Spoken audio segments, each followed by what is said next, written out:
रोजगार पोर्टल बना दिया, कच्ची भर्तियां वहाँ से कर रही है। और एक कह रहे हैं हम 65,000 भर्तियां 2023 और 24 वित्तीय वर्ष के अंदर पूरी कर दी। 2023-24 के अंदर 65,000 भर्तियां करेंगे।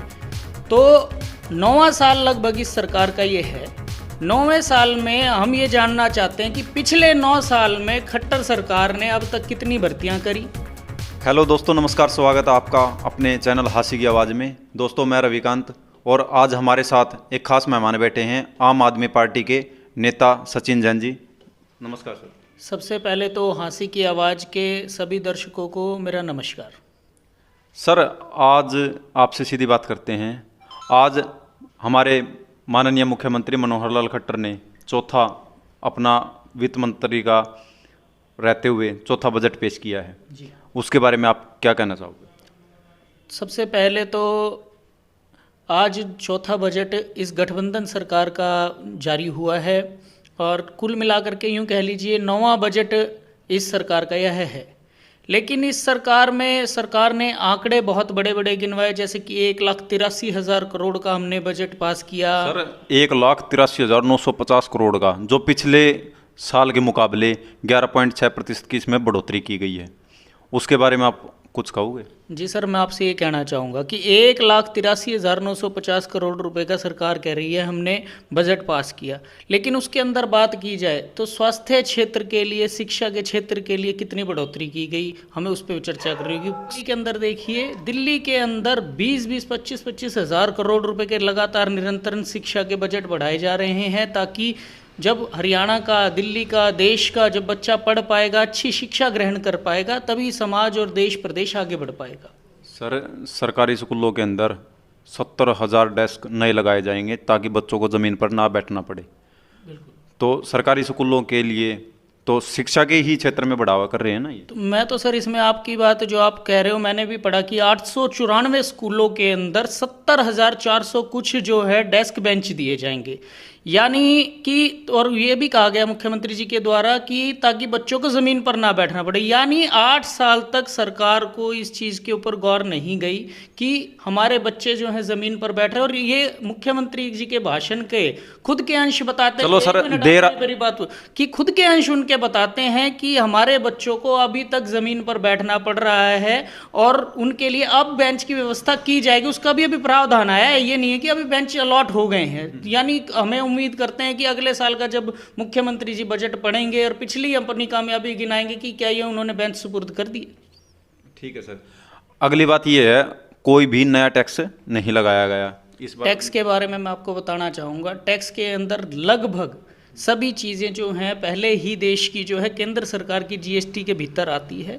कुछ एक चीज़ें पड़ी हैं जिनके ऊपर आप बात कीजिए, पेट्रोल की बात कर लीजिए, या आप जो हमारी जो आबकारी विभाग का जिस दुष्यंत चौटाला जी के पास आता है, शराब की बात कर लीजिए, उनके ऊपर इन्होंने कोई छेड़खानी पहले भी नहीं करते थे। उसके ऊपर जो चीज़ें हैं, तो टैक्स बढ़ाने का मुझे जो लगता है, जितनी मेरी समझ है, टैक्स तो केंद्र सरकार जो है अपने आप ऊपर घटा बढ़ा कर रही है। टैक्स तो जीएसटी के माध्यम से आजकल ऊपर नीचे हो रहा है। टैक्स किस चीज़ पे बढ़ाना या घटाना चाह रहे हैं? एक बात और है, जो सरकारी आईटीआई में बच्चियां दाखिला लेंगी, जी जी, जो 3 लाख से जिनकी आय कम है, जी जी, उनको 2,500 रुपये पर मंथ सरकार स्कॉलरशिप देगी।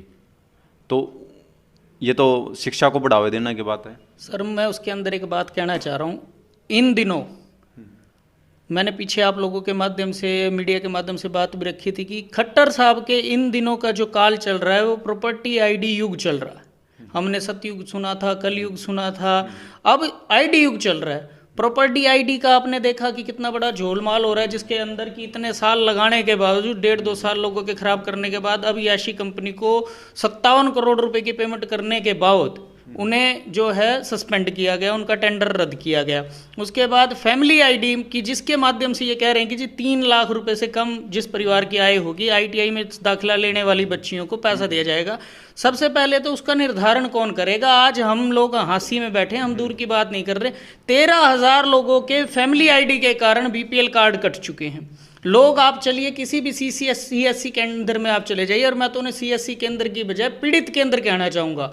आप वहाँ जाकर देखिए, SDM ऑफिस में जाकर के देखिए, फैमिली ID के लोग जा रहे हैं, किसी की आपकी इनकम जिसकी बेचारे की 70,000 है, 2.5 लाख दिखा रखी है, किसी की 1.25 लाख है, 5 लाख 10 लाख रुपए तक लोगों की इनकम दिखा रखी है, और उसको वेरीफाई करने वालों का नाम नहीं बताते। मैं आपको एक और बताऊँगा, शायद आपको पता नहीं है, विभाग के अधिकारी बताते हैं, मेरी पीछे इनके अधिकारी से बात हुई कि पहले जो वेरीफाई हुई इनकम, उसके अंदर 5 सदस्य होते थे, नाम तो उन्होंने नहीं बताया खैर, क्योंकि हर वार्ड लेवल पर होते थे, तो 5 सदस्य होते थे। जो लोकल कमेटी, जिन्होंने बोला कि लोकल कमेटी 5 लोग थी, उन्होंने इनकम वेरीफाई की। पहला तो उन लोगों की वेरिफिकेशन किस प्रकार से की गई, उन्होंने लोगों की तनख्वाहें इनकम गलत पाई।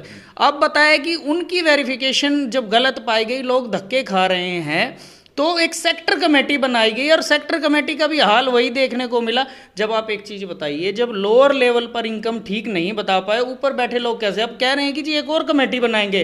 हमें तो लग रहा है कि जी इन कमेटियों के ऊपर एक कमेटी बिठाई जाए, तो हमारी बेटियों को तभी पैसा मिल पाएगा। 2,500 की बात हो, 5,000 की बात हो, अभी तो लोगों की बुढ़ापा पेंशनें तक कट रही हैं जी।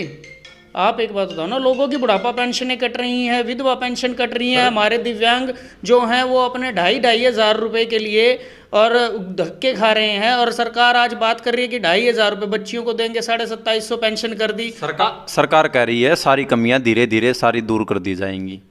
ऐसा है जी, सरकार तो दूर करेगी नहीं करेगी, 2024 के अंदर इस सरकार को जरूर जनता भगा देगी, और आम आदमी पार्टी की जब सरकार आएगी, इन फैमिली आईडियों को, इन प्रॉपर्टी आईडियों को खत्म कर करके एक सिंपल सा सिस्टम लाया जाए। सरकार एक चीज़ और कर रही है, HKRN बना दिया, रोजगार पोर्टल बना दिया, कच्ची भर्तियां वहाँ से कर रही है, और एक कह रहे हैं हम 65,000 भर्तियां 2023 और 24 वित्तीय वर्ष के अंदर पूरी कर देंगे, ग्रुप CET के माध्यम से, ग्रुप C और D की।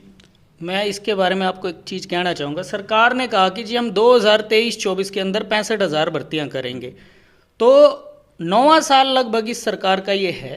9वें साल में हम ये जानना चाहते हैं कि पिछले 9 साल में खट्टर सरकार ने अब तक कितनी भर्तियाँ करी, कितने लोगों को वो रोजगार दे पाए। जितने मेरे पास आंकड़े हैं आखिरी जो हमने सर ये तो कह रहे हैं भाई, हमने जितनी नौकरियां दी हैं पिछली सारी सरकारों ने नहीं दी।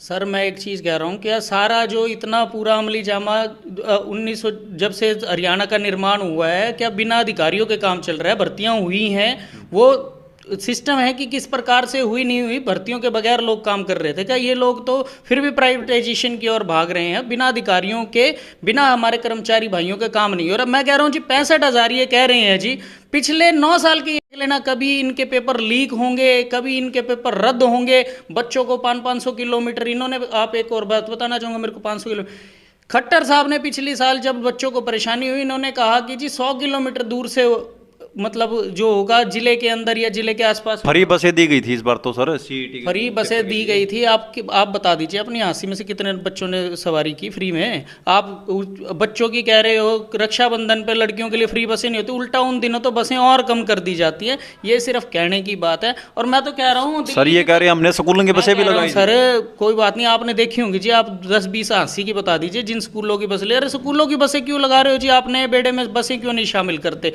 अभी भी सिर्फ ढकोसला चल रहा है कि जी 550 नई इलेक्ट्रिक बसें आएंगी। दिल्ली के अंदर अब तक 4,000 से ऊपर नई बसें आ चुकी है। इलेक्ट्रिक बसें इलेक्ट्रीफाई कब करेंगे? अभी तक तो चार्जिंग स्टेशन की बात नहीं। आप कहना चाहते हो भाई आम आदमी पार्टी काम कर रही है, बीजेपी सरकार कोई काम नहीं कर रही? सर आपको धरातल पे नजर आ रहा हो तो बता दो। आज प्रदेश के हमारे जो लोग हैं वो सिर्फ और सिर्फ इन्होंने काम लगाए हुए हैं कि आप कभी प्रॉपर्टी आईडी ठीक करा लीजिए, कभी आप अपने फैमिली आईडी ठीक करा लीजिए, वरना ऐसे ज्वलंत मुद्दे ये लेकर के आते हैं जिसमें हमारे पार्षदों को, शहर के पार्षदों को ये चोर बताते हैं, हमारे चेयरमैनों को ये पावर नहीं देना चाहते। उसके बाद गांव के अंदर चले जाओ, गांव के सरपंच जो बेचारे इतने दिनों से धरने पे बैठे, अब तो इस्तीफे भी देने शुरू कर दिए हैं। और तो छोड़िए सर, ये लोग आपस में ही एक दूसरे को चोर बता रहे हैं। अभी बता रहे हैं, पीछे बबली जी कह रहे थे कि जी सियाग साहब गलत है, सियाग साहब कह रहे हैं हमारी सरकार चोर है। ये खुद तो तय कर लेगी जी कौन। और बात रही हमारे दुष्यंत चौटाला जी इस बजट को चुपचाप सुने जा रहे हैं, वो 5100 पेंशन की बात कर रहे थे, वो फिर से 250 रुपए का लॉलीपॉप जनता को दे दिया इन्होंने। 2750 रुपए कर दी सर। 2750 ही कह रहा हूँ, 250 रुपए बढ़ा करके। तो बीजेपी सरकार ने तो नहीं कहा था ना, बीजेपी सरकार ने तो नहीं कहा था ना भाई हम 5,000। गठबंधन सरकार का जब निर्माण होता है कभी भी कहीं भी, चाहे किसी भी सरकार के द्वारा, तो वहाँ पर एक आपस परी का साझा मेमोरेंडम साइन होता है कि हमारे ये चीज़ें होंगी। तो जब जिन वादों के अनुसार जेजेपी पार्टी को 10 सीटें मिली थी, उनके अंदर ये एक सबसे बड़ा वादा था कि हमारे बुजुर्गों को 5100 रुपये की सम्मान राशि मिलेगी। लेकिन आजकल तो हम देख रहे हैं बुजुर्गों के ऊपर किसी ना किसी माध्यम से लाठियाँ ही मिल रही है, सम्मान की तो हमें नज़र नहीं आ रहा। चलो ठीक है सर, धन्यवाद। धन्यवाद। ये थे हमारे साथ आम आदमी पार्टी के नेता सचिन जैन।